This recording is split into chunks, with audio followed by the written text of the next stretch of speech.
Today we're going to talk about Kate Tyrrell, who was Ireland's first ever female sea captain. She was born in 1862 to a seafaring family. Her dad, Edward Tyrrell, had a ship that would go back and forth between Arklow in County Wicklow and Wales, delivering cargo. And Kate was one of 4 daughters, and the kids would kind of hang out in the shipyards but also go on the ships as well. So Elizabeth and Edward, the 2 parents, would kind of take the whole family along for the ride. And Kate got really into being on the waters and in the sea. Now, I've been in Ireland for a while, so if my accent slips into a more Irish lilt, I apologize. I'm trying my best to hold it back, but it's just a very infectious sound. By the time Kate was 12, she was actually doing bookkeeping and shipping journals for her dad on the ships. And then when she was 22, her dad bought a 62-foot schooner, which is a type of shipping vessel, and she became the captain of it. She was really running the ship. Unfortunately, he passed away a year later and she got ownership. But at the time, it was actually not legitimate for women to be considered an authority. So even though she was managing the ship and the shipping journals and the bookkeeping, and she was even inspecting all the repairs on the ship and doing exactly what her dad had been doing, she wasn't allowed to be considered a legitimate authority. So they had to have one of her employees, Lawrence Brennan, be the one who signed all the documents, which is totally mad, but again, it's our old friend sexism. So at this point in history, there had been quite a big change between the 17th and 19th century. There was British common law, which kind of shifted the value of a woman into nothing, or what you might call civic death, because when she became married, her husband just had dominion over all of her property, and she was prevented from owning property independently or separately from her husband. She kind of lost legal existence with British common law. In the Married Women's Property Act of 1882, married women were then able to dispose of and own property as if they were single. However, that didn't mean that she was able to be legally considered legitimate as a captain by the shipping authorities. So the shipping authorities actually denied her ability to be considered a legitimate captain, even though by all other extents she was a very good captain. She actually kept a really tight ship. She was really efficient about how she navigated the waters, but also how she looked after both the crew and the ship. And the schooner that her dad had bought was called the Denbighshire Lass, which I think is really sweet, but she kept it for the rest of her life. Between 1882 and 1857, this Married Women's Act pertained, and full legal capacity for women to not only own and dispose of their own property, but to actually sue an ex-husband for it and divorce stuff, came in 1957 with the Married Women's Status Act. So there was a long time of women still not having full rights. At the time that Kate was trying to be recognized as the legal authority of her ship, you only just had the Married Women's Property Act of 1882, literally 3 years before. And so it was still really new, and it was just an incredibly slow process, but there had to be loads of suffragism that happened around that for women to be seen as legitimate in so many different circumstances. Throughout the 1890s, there was a big suffragist movement happening in Ireland, and this was also interlinked with the fact that Ireland was then fighting for home rule because the English had come in and given them these sexist laws, and they were fighting against it. Kate Tyrrell fought for her name to be officially recognised as both the owner and as the legitimate authority and captain of the ship, and only managed to actually get that to happen in 1899. So she had to fight for a few years. But this was happening around the time that Ireland was beginning to fight for home rule, because England had come in and brought in all these sexist laws, and obviously the Irish women didn't want that, and they were trying to fight for change. Around this time, there was more and more suffragists, but also female suffrage happening in Ireland.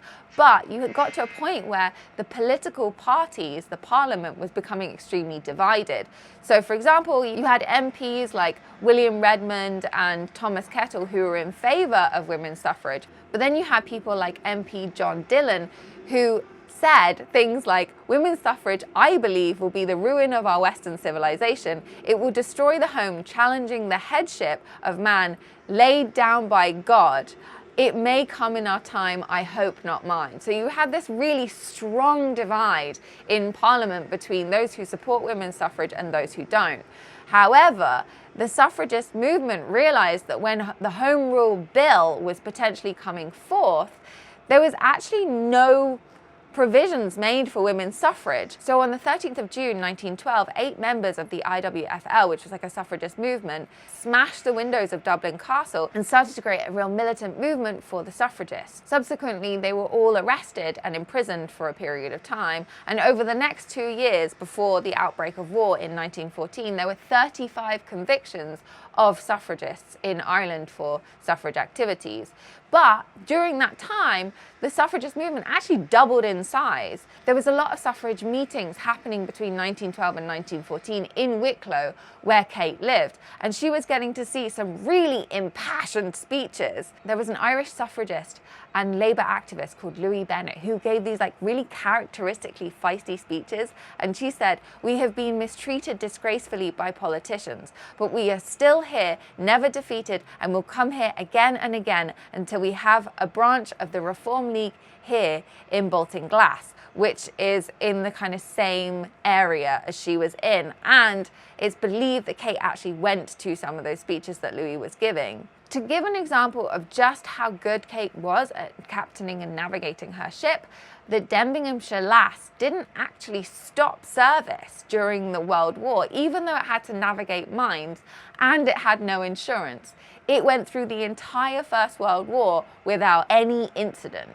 She was so good at navigating the schooner that she managed to keep her and her entire crew and ship safe, despite the fact that there were landmines in the water that she was navigating. In her personal life, in 1896, she'd married a childhood friend called John Fitzpatrick, and he'd had to put his name on the legal documents because still, at the time, it was 3 years before she managed to get herself recognized as the authority for the ship.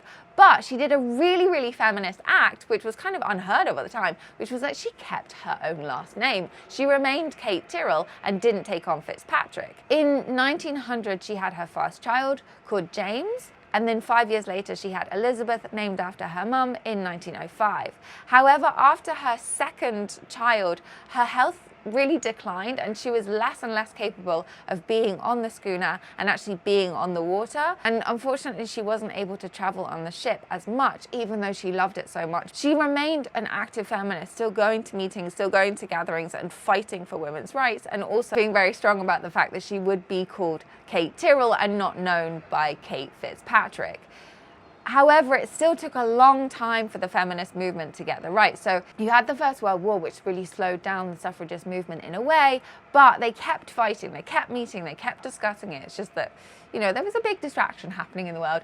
And the first partial vote for women came in 1918, where women who either went to university or had like certain property qualifications, like, you know, they were well off enough, were allowed to vote if they were over 30. Then in December of 1918 was the first time that these small community of women could actually exercise their vote. And there was actually a woman who was brought to Parliament. However, she didn't actually take seat in Parliament, even though she was elected in. And then you had full equality in 1922 with the Irish Free State Constitution, which established full voting rights for all women over the age of 21. However, this came the year after Kate died, so she never got to see full voting rights for women. This would be 73 years before the Irish Naval Service would recruit its first female officers, Farrell from Dublin and O'Brien from County Tipperary. Kate Tyrrell was an incredible captain and a really passionate seafarer, but she also led the way for other women to join the Irish Naval Service.